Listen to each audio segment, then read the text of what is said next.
over the years, we've seen Ola and how Ola has been constantly reinventing, winning the Indian market, and you've had competition and how.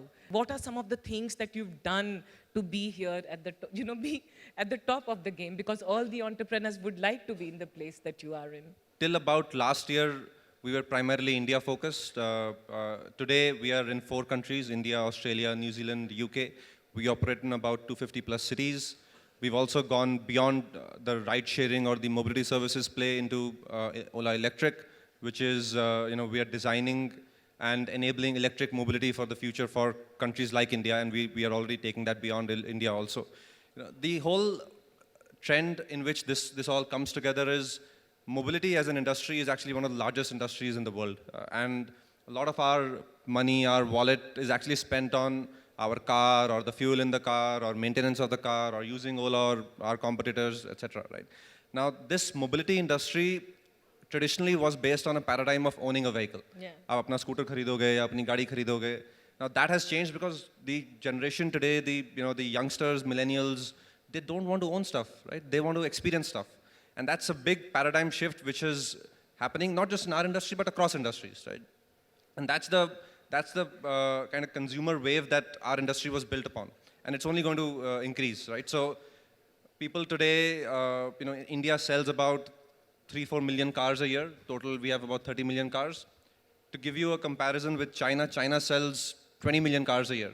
That's, China sells in 18 months what India totally has, 30 million cars in total.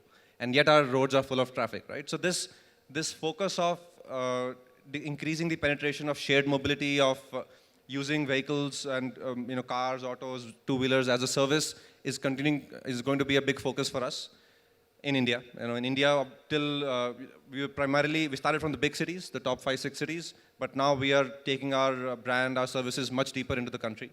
And also we are increasing the kind of services we offer to consumers. We started with just a car, be it a sedan or a hatchback. We added auto rickshaws a few years ago. We added bike taxis now. We're getting into self-drive rentals. We will definitely launch car subscriptions. So the kind of mobility services that consumers want, we will offer the whole spectrum on our platform. Right? And the consumers in one place can access any kind of mobility service they want. So that's one big vector of focus for us. Another focus for us has been, now that we've built this in India, and by the way, in India, we are running our business profitably. No vanity metrics, bottom line, the real bottom line. Thank you. So India mein, we are clear on, gaadi kahan ja rahi hai. We have built a sustainable business model.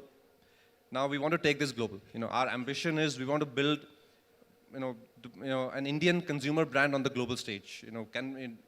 If you go out in Western countries or in other Asian countries, there are no Indian brands, and it's not because we can't do it. It's just because the stars never aligned. The capital was never there, or companies were always focused on the domestic market because the domestic market was so complex. But I think the next decade will throw up a bunch of Indian brands which will go global. And we want to make sure we are, in our category of mobility, we are one of the leading brands globally. So that's another focus for us. And our foray into the international markets has been very exciting. It was challenging at first because the first country we went to was Australia. And I didn't know a single phone number in Australia when we went there. So, but we figured it out. We started, it was like a startup again. And then from there we went to New Zealand, from there we went to UK.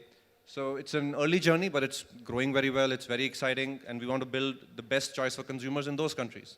And there's a nuance from building for India to building for the world. And there's a lot of strengths you get when you build for India, but there's a lot of new learnings you also have to do when you take your business international.